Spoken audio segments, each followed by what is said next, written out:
Welcome to Seeking Alpha, Alpha Talks Editors Roundtable. What moved markets this week? The week ending Friday, March 19th, 2021. A week that was anchored by the Fed interest rate decision and policy statement and ensuing press conference by Chairman Jerome Powell. The markets did not do very much early in the week in anticipation of this, and originally greeted Powell's statement, loose monetary statements, I should say, with bullishness, with some buying occurring after the Fed meeting on Wednesday afternoon. That reversed on Thursday as yields shot up and stock markets were sold off pretty dramatically in some instances. The Nasdaq fell 3% on Thursday. And today, Friday, things are kind of shifting around a little bit. We had some selling earlier and they have since come in.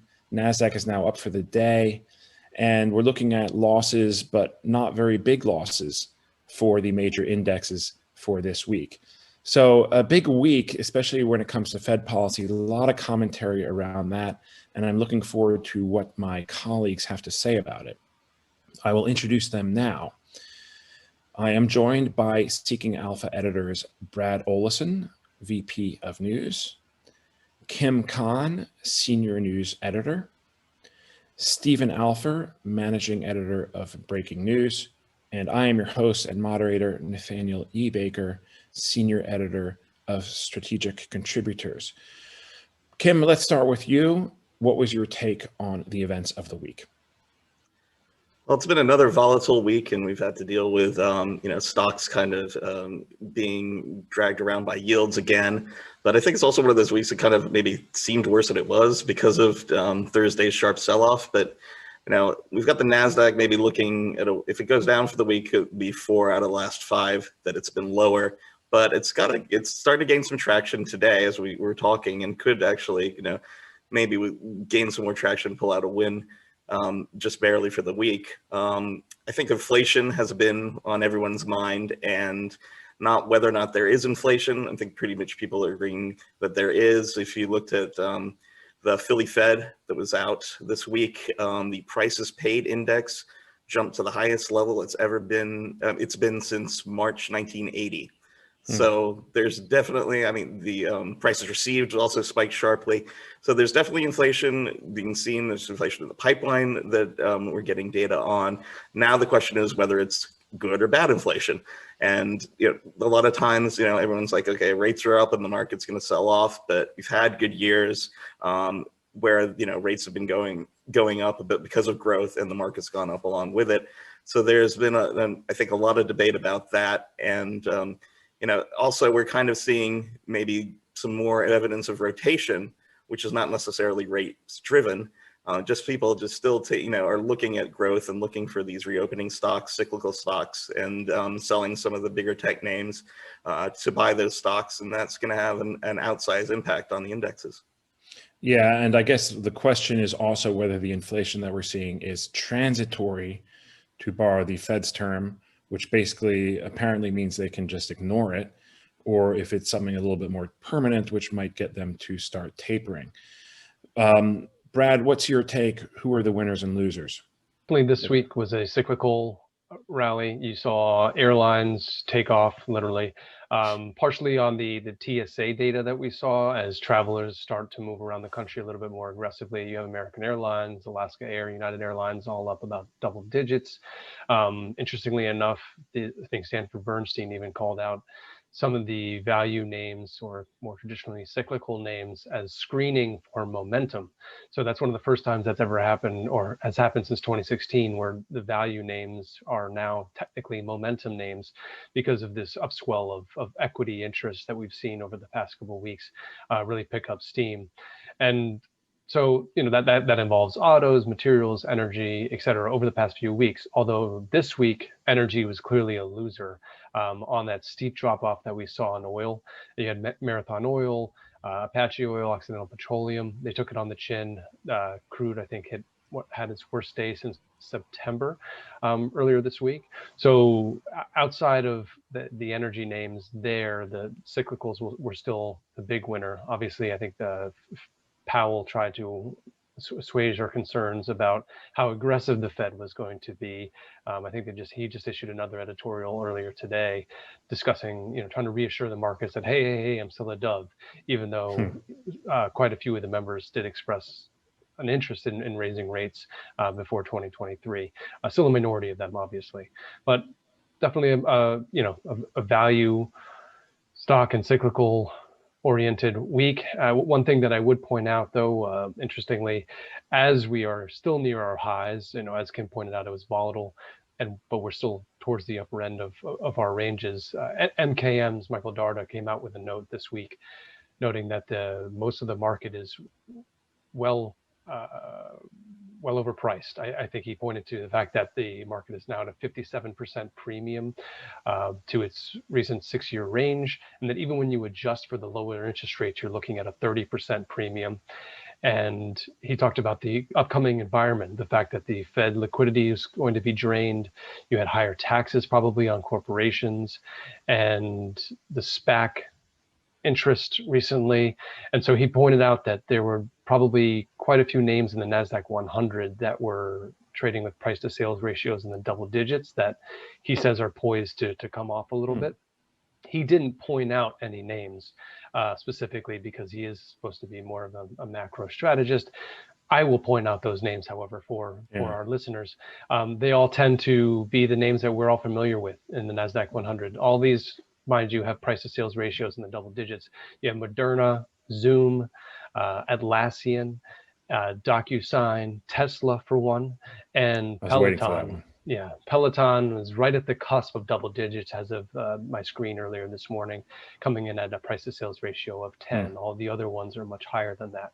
Now, keep in mind, valuation is not a catalyst in and of itself for a sell-off. It's just warrants a little bit extra caution. So anyway, I thought that was rather interesting in the context of this week's moves. Yes, indeed. Stephen, what about you? What were you watching this week, Fed, corporate, or otherwise? Yeah, I think the Fed was fascinating this week. I know past episodes I've kind of poo-pooed, nobody really cares what they have to say. We know what they're doing. But this week, they're in a little bit of a corner. I think Powell remembers very clearly what happened in 2018 when the markets basically, got in a panicky crash and he had to reverse course rather quickly. And I think that's still on his mind. So he's out and about reassuring everyone he has no intention of tightening. He had the editorial today. I think he's got 3 media appearances scheduled for next week. So he's going to continue at it. And I find it fascinating that, we're worried that the market's going to freak out if the Fed signals that it might hike rates in 2023. We're in early 2021. And we're probably going to end the year with a 4 handle on the unemployment rate. And heaven forbid the Fed signal a rate hike in 2023. That's enough to crash the market. That shows you kind of how overvalued, how crazy things are. So that was, to me, the Fed.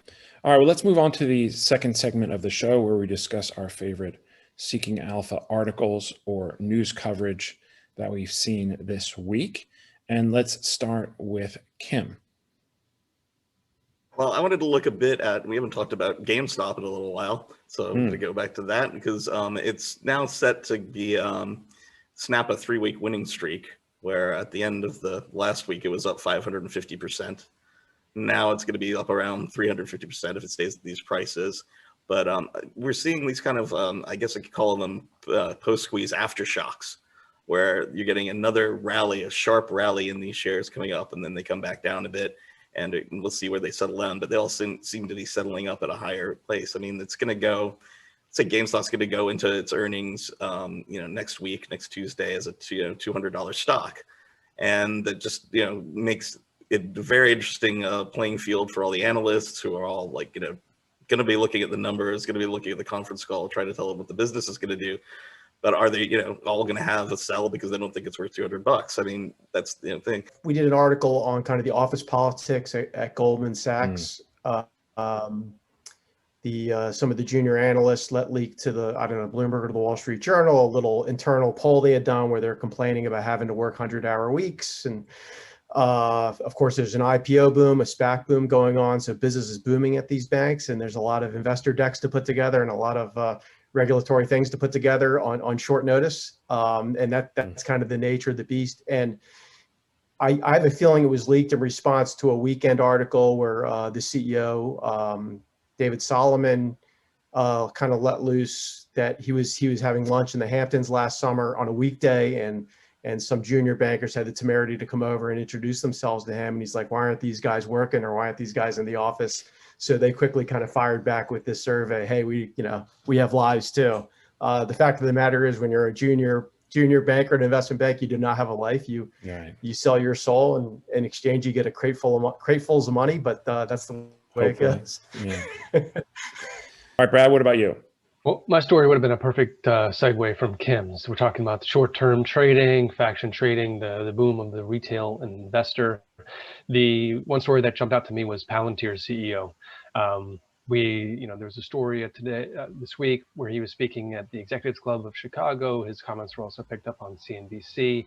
And the stock is very interesting because I think it blends a whole lot of the themes that we've been talking about recently. It has a little bit of Cathie Wood and her ARK Invest flavor to it. She's been picking up shares as soon as they drop a little, here and there.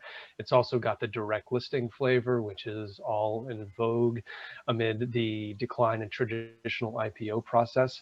And it's got the short-termism retail aspect to it. Basically what he did was he went out and he said that we're a company that's preparing for the long haul, and if you're looking to invest in our stock on a short-term basis, go somewhere else. We don't need you. He did that in the same breath, said that he loves retail investors, and but ultimately the short-term focus in Wall Street is one of the more destructive forces that he's seen. And so, just advocating for people to look at the larger picture, and that no one's forcing you to buy his stock. And for me, to give some of our contributors a little bit of love here, Logan Kane wrote a piece, Why CVS is My Top Stock Pick for 2021.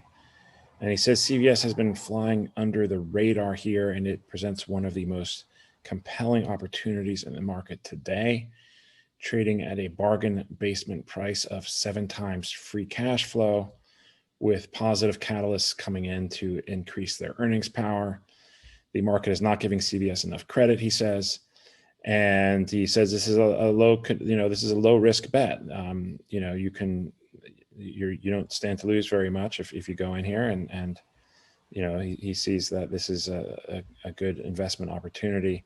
As I said, his best one, his top step pick for 2021, and kind of something that, again, isn't certainly not one of the sexier things, electric vehicles and such that we see capturing all the headlines. Well, it's not trading at double-digit price-to-book ratio. That's the problem.